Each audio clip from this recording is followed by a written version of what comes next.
Hello दोस्तों, हवस से भरी एक और नई कहानी में आपका स्वागत है। दोस्तों, ये कहानी है मामा और भांजी की, जिन्होंने सारे रिश्ते नाते तोड़कर एक ऐसा घिनौना काम कर दिया जिसकी कोई कल्पना भी नहीं कर सकता।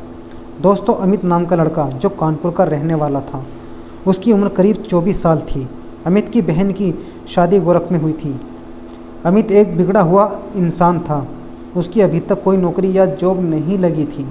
अमित लौंडियाबाजी और बदतमीज़ किस्म का इंसान था। जिस भी लड़की को अमित देखता उसके लिए पागल हो जाता था। अमित के अंदर हवस और वासना कूट कूट कर भरी थी। अमित अपनी बहन के घर बहुत ही कम जाता था, लेकिन इस रक्षाबंधन पर अमित की बहन उसे फ़ोन करती है और कहती है कि अमित, इस बार राखी बंधवाने के लिए तुम हमारे घर पर आ जाना। तुम्हारे जीजा जी कुछ दिनों के लिए ऑफिस के काम से दिल्ली जा रहे हैं और मैं अपनी बेटी शिवानी को अकेली छोड़कर नहीं आ सकती। फिर अमित कहता है, ठीक है दी। अमित प्यार से अपनी बहन को सिर्फ दी कहकर ही बुलाता था। अमित कई सालों बाद अपनी दी के घर जाने के लिए तैयार हो जाता है। रक्षाबंधन के कुछ दिन पहले ही कानपुर से ट्रेन पकड़कर अमित गोरखपुर चला जाता है। अपनी दी के घर पहुंचते ही अमित डोरबेल बजाता है और जैसे ही दरवाज़ा ओपन होता है तो उसकी मुलाकात अपनी भांजी शिवानी से होती है। बहुत दिनों के बाद अपने मामा को देखकर शिवानी अमित के गले लग जाती है और चिल्लाकर कहती है, मामा जी आ गए। शिवानी 15 साल की हो चुकी थी। शिवानी ने अपनी जवानी पर अभी नया नया कदम रखा था। शिवानी दिखने में बहुत ही खूबसूरत होती जा रही थी। उसका यौवन और छाती गोलाई और उसे 4 चांद लगा देते थे। अमित गोरी चिट्टी शिवानी और उसका गदराया हुआ बदन देखकर हक्का बक्का रह गया और उसे देखकर उसके मन में हलचल मच जाती है। अमित शिवानी से कहता है, अरे मेरी भांजी कितनी बड़ी हो गई है। जब 5 साल पहले मैं तुम्हारे घर आया था तो तू छोटी सी बच्ची थी और अब तू जवान और कितनी खूबसूरत हो गई हो।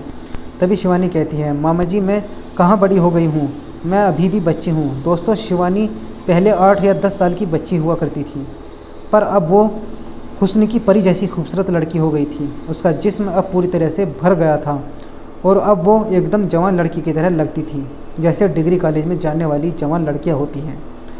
अमित तो अपनी भांजी को आंखें फाड़ कर देख रहा था।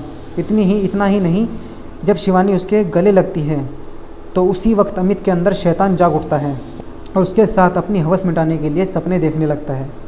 अमित मन ही मन में सोचने लगता है कि जैसे भी करके शिवानी की जवानी का यौवन का रस चखूंगा और इसके साथ अपनी हर तमन्ना पूरी करूंगा। अमित अंदर चला जाता है और अपनी बहन से काफ़ी दिनों बाद मिलता है और बातें करने लग जाते हैं।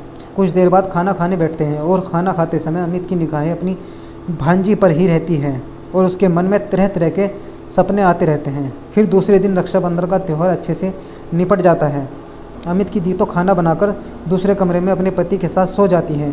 शिवानी अमित दोनों अलग अलग कमरे में सोते थे, पर उसे शिवानी को कुछ कहने की हिम्मत नहीं होती थी। अमित का मन तो शिवानी के साथ रंगरलियाँ मनाने का बहुत कर रहा था, पर वो झिझक रहा था कि कहीं दी को पता न चल जाए या शिवानी ही दी को कुछ न बता दें। फिर एक दिन शिवानी नहाने के लिए बाथरूम में चली जाती है और उसका फ़ोन वहीं अमित के पास पड़ा रहता है। अमित शिवानी का फ़ोन उठाता है और उसका फ़ोन चेक करने लगता है।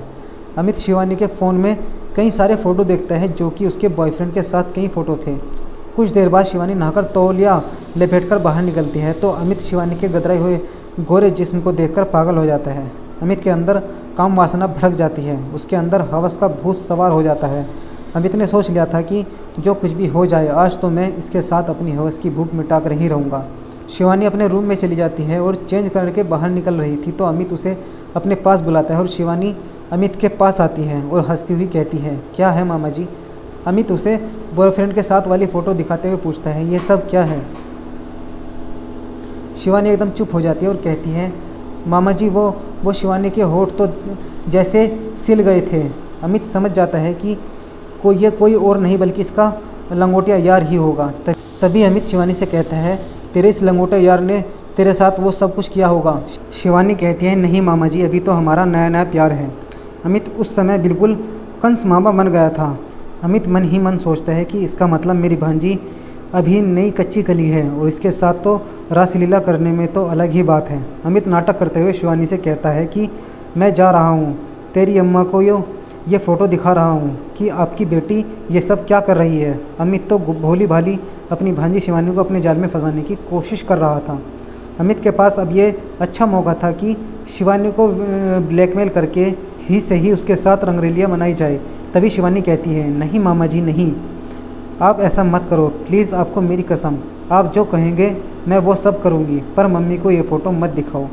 अमित कहता है, ठीक है नहीं दिखाऊंगा, पर आपको एक काम करना पड़ेगा। मामा जी कहो, क्या करना होगा? अमित कहता है, आपको मेरे साथ वो सब करना होगा जो तुम अपने बॉयफ्रेंड के साथ करना चाहती थी, आपको मेरे साथ सोना पड़ेगा। तभी शिवानी कहती है, मामा जी ये आप क्या कह रहे हैं, आपको पता भी है आप क्या बोल रहे हैं, आपको ऐसी बातें करते हुए शर्म नहीं आती?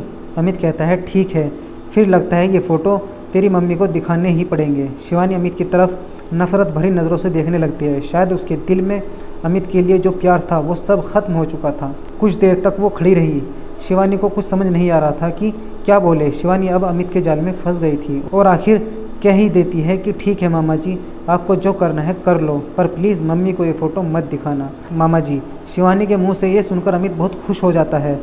रात को खाना खाने के बाद अमित की दी अपने कमरे में सोने चली जाती है। अमित शिवानी को अपने कमरे में बुला लेता है और दरवाज़ा बंद कर लेता है। शिवानी ने लाल टॉप और सफ़ेद लोअर्स पहन रखा था। अमित उसको अपने बिस्तर पर बुला लेता है और उसे बाहों में भर लेता है। अमित मन ही मन सोच रहा था कि मेरी किस्मत तेज थी जो मैं राखी बंधवाने गोरखपुर आ गया। आज जी भरकर अपनी भांजी शिवानी के साथ मज़े करूंगा और उसकी चढ़ती हुई जवानी का रसपान करूंगा। अमित अपनी भांजी पर भेड़िए की तरह टूट पड़ता है और उसके साथ रंगरेलियाँ मनाने लग जाता है। शिवानी अमित को मना भी करती है, पर अमित ने एक न सुनी और उसके साथ पूरी रात संबंध बनाता रहा। शिवानी दर्द के मारे कर्रा रही थी, पर वो कलयुगी मामा अपनी भांजी शिवानी की जवानी की इज्जत लूटता रहा। तो दोस्तों, अपने बच्चों का ध्यान रखें, पता नहीं कब वो किसी भी मुसीबत में फंस जाए। आजकल किसी भी इंसान पर भरोसा कर पाना मुश्किल होता जा रहा है। अगर समय रहते शिवानी चुप ना रहती और सारी बात अपने घर वालों को बता देती तो शिवानी के साथ ऐसा नहीं होता और उसकी इज्जत बच भी जाती।